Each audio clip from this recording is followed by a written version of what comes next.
The dust of the trail still clung to her dress as Eleanor Whitman stepped off the rickety stagecoach into the heat-blistered frontier town of Bitter Creek. The sun, merciless and unflinching, blazed above as if to test her resolve before she could even plant her feet on the cracked earth. Her boots sank slightly into the dry soil, the smell of sweat, horses, and scorched timber swirling around her like a warning. This was not the world she had come from. Back in Boston, she had walked shaded cobblestone streets, attended poetry readings, and taught the children of merchants and dockworkers to read Keats and Emerson. But none of that prepared her for the unforgiving openness of the West.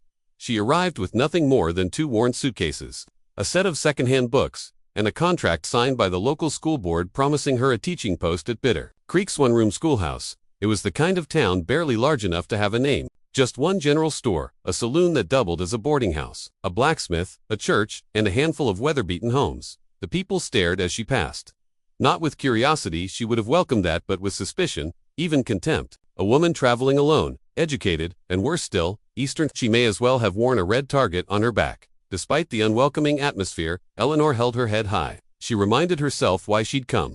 After the war, the country had changed, and so had she. She no longer wanted a comfortable life, sipping tea in parlors. She wanted to build something meaningful. Teaching children on the edge of civilization seemed, in her eyes, the highest calling, but she hadn't been blind to the warnings.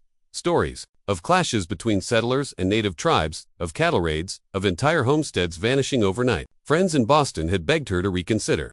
The West isn't a place for idealists, Eleanor, one had told her. It's a place for guns and grit. Still, she believed in people. She believed in dialogue, education, and empathy. That felt so small now, against the enormity of this hard, dry land. She first noticed the tension the moment she stepped inside the general store. The storekeeper, a leathery man with sunburnt skin and one squinting eye, gave her a thin smile that didn't reach his face. He glanced at her Eastern clothes with distaste before slowly pulling out a ledger. Other customers, ranchers and women with tired eyes, fell silent as she approached. Conversations that had buzzed like flies stopped midst. Eleanor greeted them with a gentle nod, only to be met with guarded stares and muttered comments she pretended not to hear. Behind the store's counter hung a crude sign that read, "No Indians allowed." The bold letters struck her like a slap. She stood frozen for a moment, stunned by its ugliness. In Boston, she had read articles about the mistreatment of native peoples. But seeing such hatred plainly displayed in a place of business brought it crashing into reality. Her stomach twisted, but she said nothing. Not yet. Later that evening, after unpacking her belongings in a small, musty cabin provided by the town, she sat by the window and watched the sunset bleed across the horizon. The land was beautiful in its rawness, but it carried scars old and fresh. She could feel it in the silence of the wind and the unease of the people. The settlers here didn't just distrust the Apache, they feared them. Rumors floated through the town like smoke, tales of stolen cattle, missing children, and fires in the distance. Whether truth or myth, these stories fed a cycle of fear and retaliation. And caught in the middle were people like her, outsiders who saw humanity in both sides and were despised for it. That night, Eleanor took out her journal and began to write, just as she had every night since the war ended. Her handwriting wavered as she recorded her thoughts. "This place is harder than I imagined," she wrote. "But I did not come for comfort. I came to teach, to help.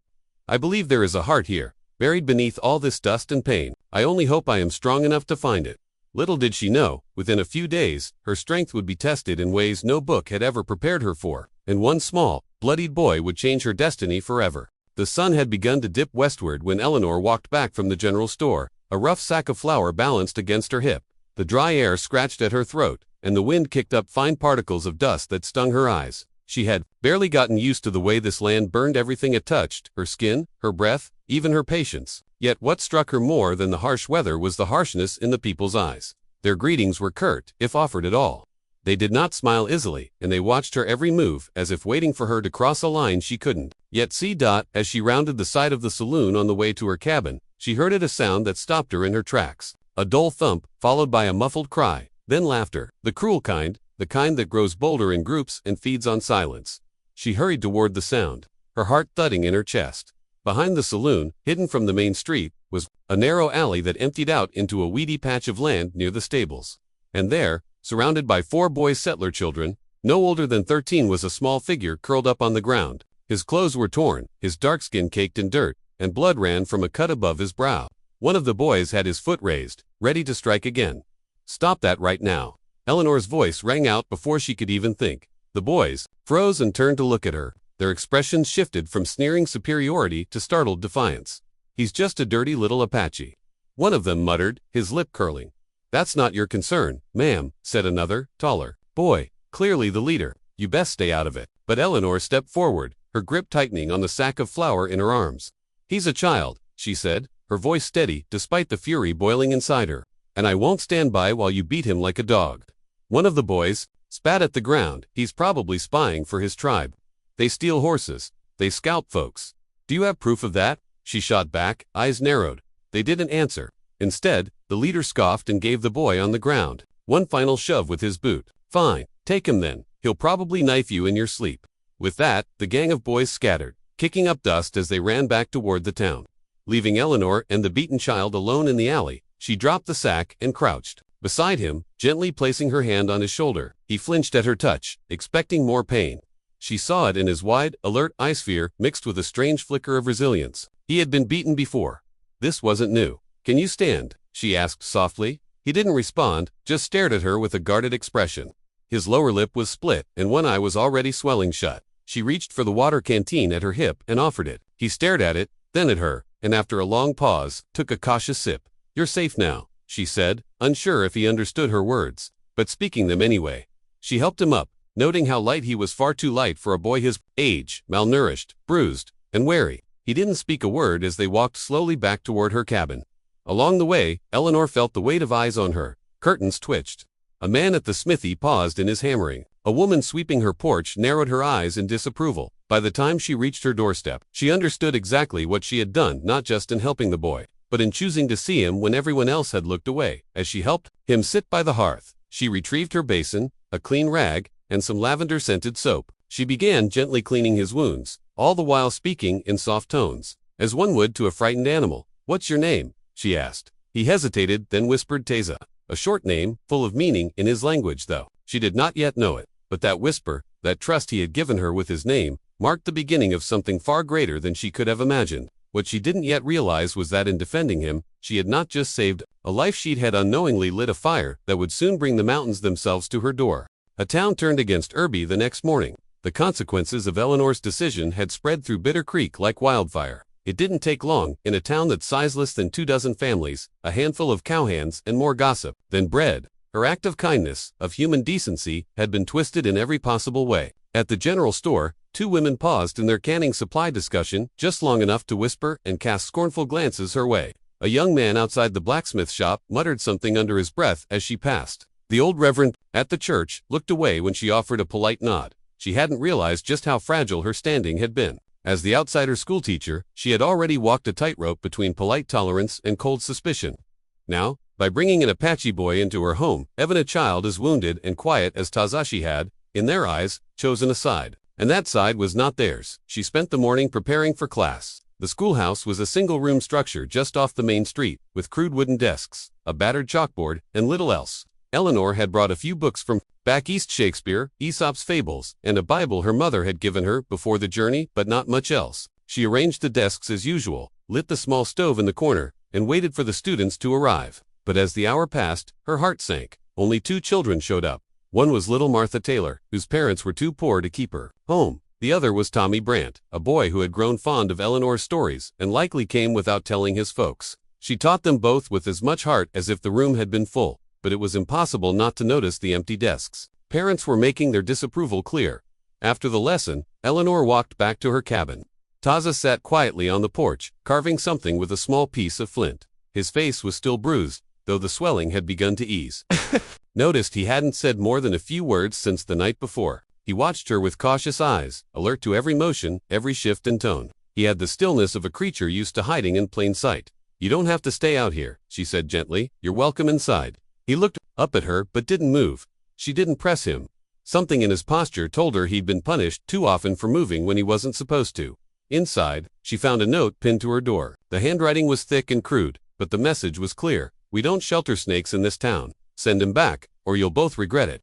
Her hands trembled slightly as she folded the note and tucked it into her coat pocket. She sat down hard on the small wooden chair by her hearth, staring into the cold embers of the fire. The room was silent, save for the wind outside, whistling through the cracks in the logs. It wasn't the first time she had been warned, threatened even, but this felt different. The message wasn't just about her actions. It was about fear, deeply rooted and fed over generations.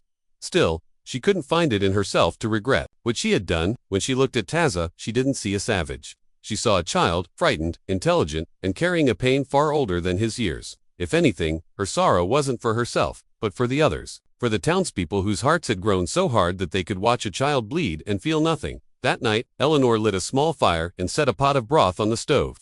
She and Taza shared the simple meal in silence. She spoke a little about her home in Boston, the ocean she missed, the quiet library where she had spent hours as a girl. He listened, occasionally nodding. When the fire began to die, she offered him a blanket and showed him the small cot by the wall. "You'll be safe here," she said softly. He looked at her for a long moment, then gave the faintest of nods. Before lying down, outside, the wind shifted again. Eleanor sat awake for hours, staring into the firelight and listening to the howls beyond the hills. She sensed that something was coming, something far greater than this town's cruel whispers. She just didn't yet know whether it would arrive in peace or fury. Silence before the storm that night. The air shifted. Eleanor had lived in Bitter Creek for less than a month, but already she had come to recognize the land's moods. The wind usually stirred by dusk, rustling the dry brush outside her cabin, and howling faintly across the plains like an old spirit still looking for home. But on this night, something was different. The air hung too still, too heavy. Even the cicadas, normally so loud after sunset, were silent. It was the kind of quiet that made your skin crawl, not peaceful, but expectant, as though the desert itself was holding its breath. She tried to busy herself with her usual routine, washing dishes, folding laundry, preparing lessons, but her mind kept returning to the note pinned to her door. Its words replayed over and over in her head. A threat cloaked in cowardice. Send him back, or you'll both regret it. It wasn't signed, but she had no doubt who had written it. Men like William Pritchard and Samuel Green had always sneered when she passed, their faces darkened by fear, pretending to be patriotism. They had grown up in fear of raids and tales of scalping, and no logic could undo what had been passed down from frightened fathers to angry sons. She stared into the fire, watching it burn low in the hearth. Taza sat in the far corner of the room, curled beneath a heavy wool blanket. He had refused her offer of the cot, preferring the floor, perhaps out of habit, or perhaps out of fear that sleeping on something so soft would make him vulnerable. His eyes were half-lidded, but he didn't sleep. Eleanor could see it in the way his fingers still twitched slightly, his muscles taut even in rest. This boy, no older than 10 or 11, had seen more danger than she could imagine.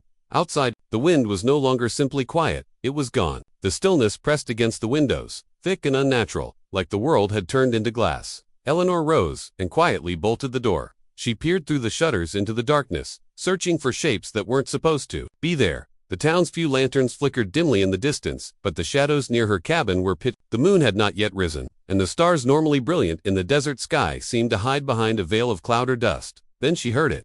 Faint at first, like the whisper of hooves brushing against sand.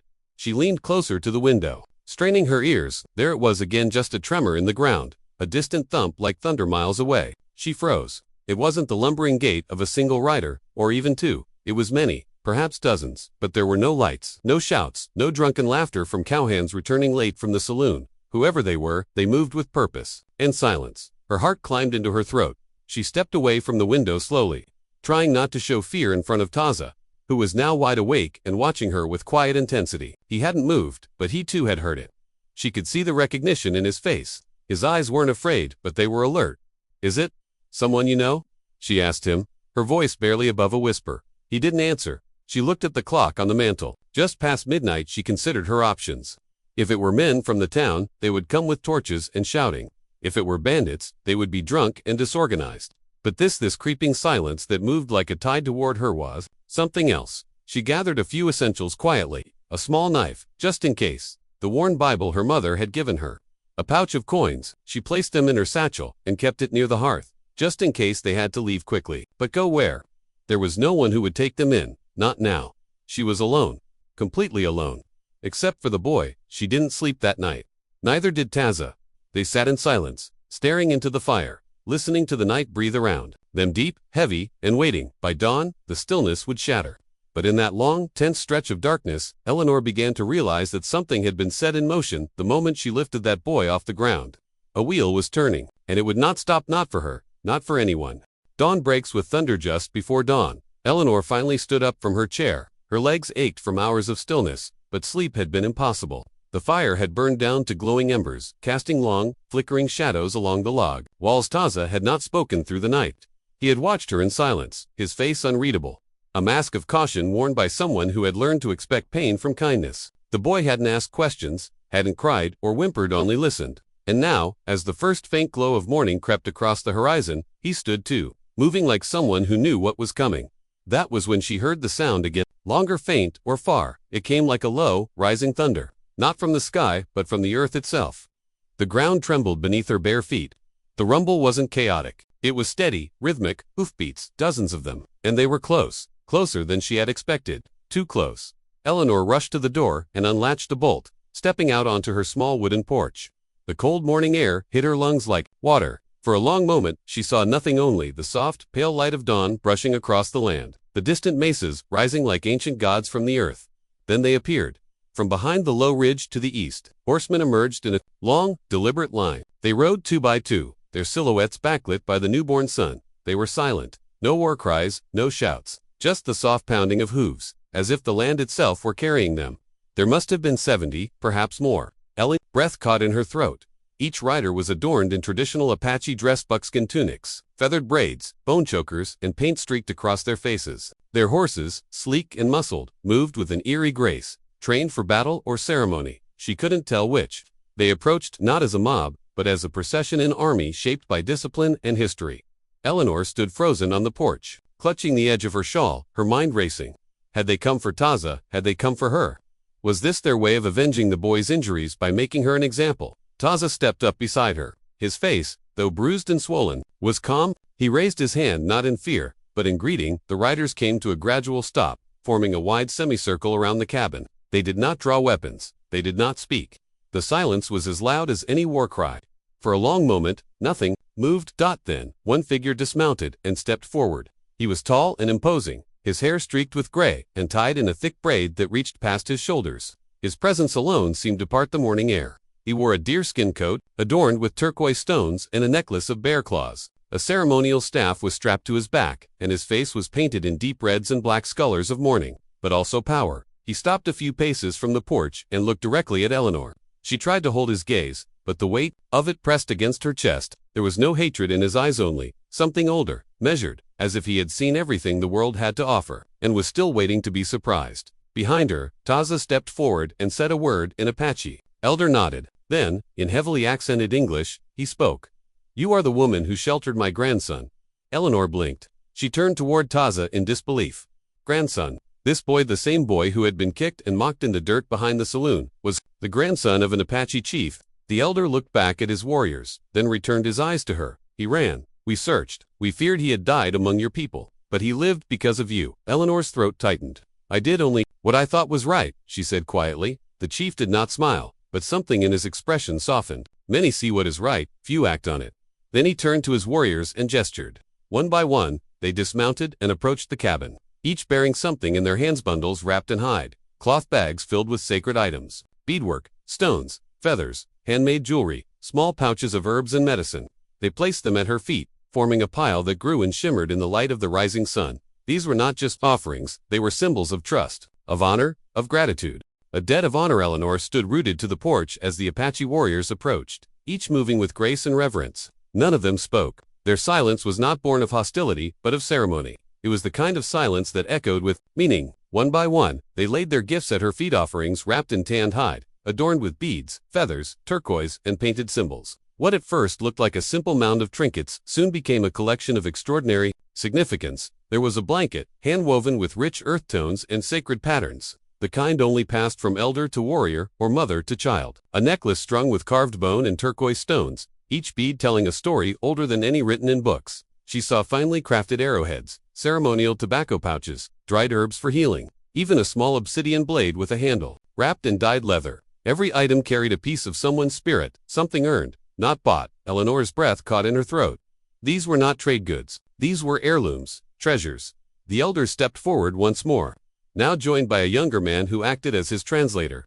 He addressed Eleanor directly, speaking in his native tongue with calm authority, his voice rising and falling like wine through canyon walls. The translator interpreted his words with care, not rushing, not diluting. "This boy," he began, nodding to Taza, who now stood straight and proud. "Beside her is the blood of my blood, his father my son. In the last winter, and the boy was sent to a white man's school far from home. They took his language, his hair, his dignity.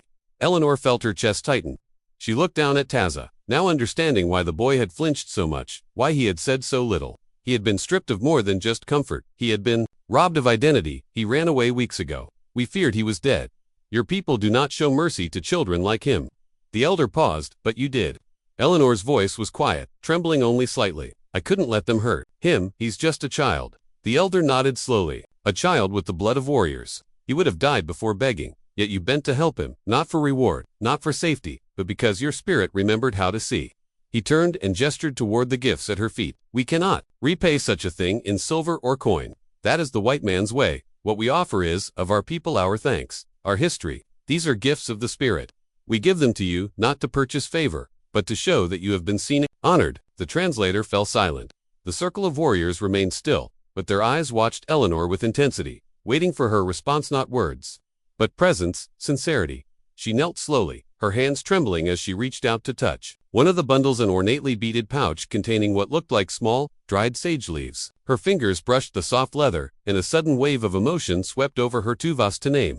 Gratitude, humility, awe. I don't know what to say, she murmured. This is too much. The elder stepped closer and placed something in her hand, a circular medallion, carved from smooth stone, with the image of a hawk in flight etched into its surface. It was worn on a leather cord, the kind worn close to the heart. The hawk is our seer, the elder said. It sees with clarity. You saw the child, not as enemy, but as life. You did what few would dare.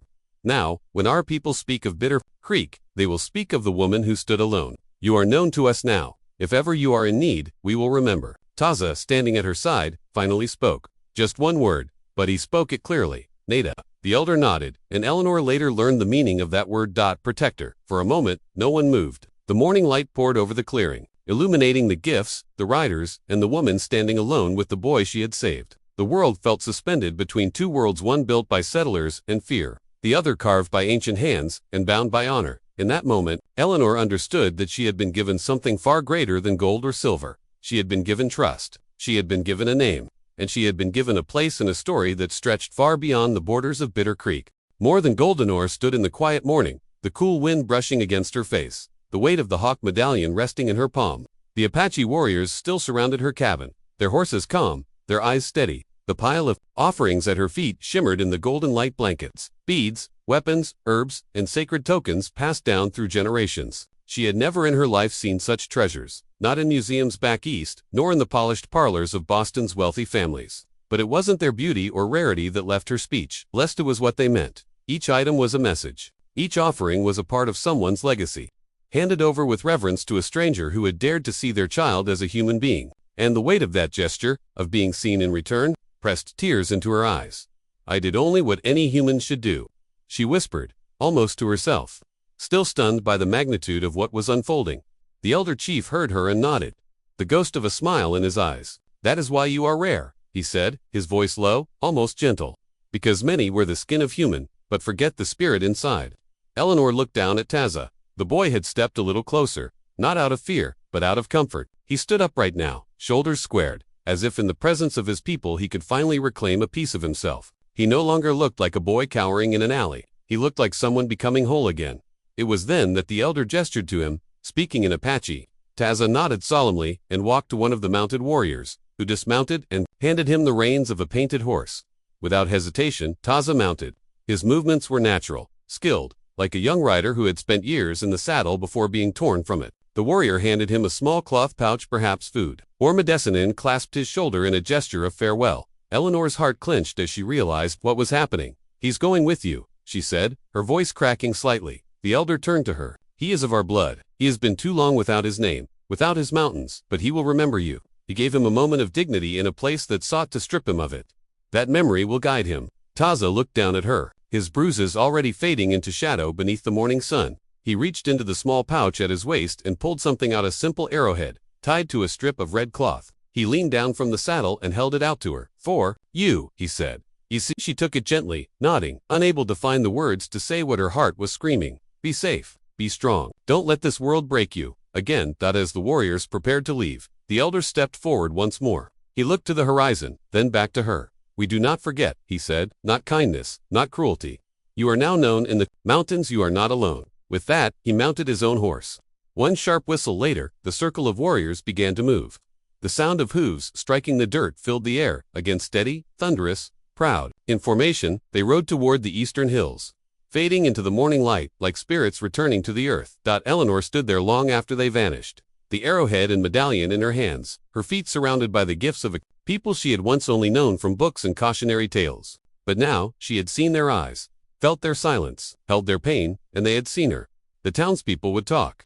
No doubt, they had already begun whispering behind curtains and slamming doors. She didn't care. Something had changed. Not just in Taza or the Apache who had honored Erbit in herself. She carried no rifle, no badge, no power in the eyes of the law. And yet, she had stood on that porch and faced the judgment of a town and the gaze of a nation. Forgotten, and somehow, she had earned something priceless. Respect and a name. The hawk medallion now hung around her neck, resting just above her heart. The woman who changed to worlds in the days that followed Bitter Creek was quieter than usual. Not because nothing was happening, but because something had something that no one could quite explain, and even fewer dared to acknowledge. The story of what had transpired outside Eleanor Whitman's cabin at dawn spread fast, told in hushed tones over poker tables, whispered at the edges of Sunday sermons, and passed from house to house like wildfire, too dangerous to name directly. Some claimed she'd summoned the Apache like a witch. Others said she was under their spell. A few, the more honest among them, admitted they didn't know what to believe, but they knew what they'd seen.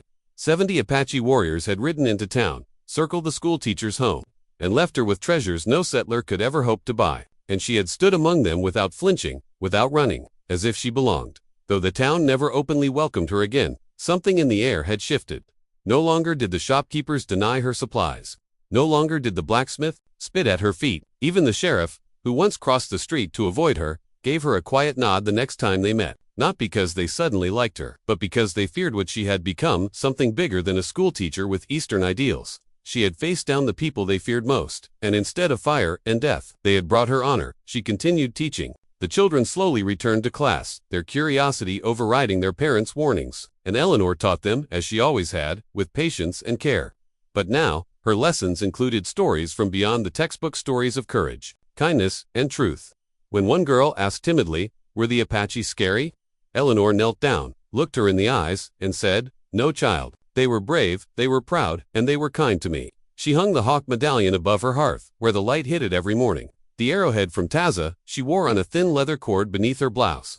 Only once did she ever remove it, and that was to hold it in her hand the night she dreamed of him again. That in her dream, Taza stood atop a high red mesa, the wind catching his long hair. He was older, stronger. He held a bow at his side and wore the same calm strength. In his eyes, as his grandfather, he didn't speak, but he nodded once, the way he had when he left. And in that moment, she knew he had become everything he was meant to be.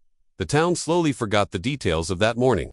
As the years passed, the people of Bitter Creek went back to their routines: cattle drives, barn dances, border disputes, but Eleanor never forgot, and neither did the Apache. Every year, without fail, on the first dawn of spring, she would find a small gift left on her porch. Once, it was a bundle of sage tied with red string. Another time, it was a carved wooden figurine of a hawk. Once, it was a folded piece of hide with the word Nada burned into it, the name Taza had given her. The gifts were never accompanied by riders, never by sound. They appeared like the sunrise, silent, steady, and impossible to ignore. They were reminders that she had crossed a line most never dared to approach.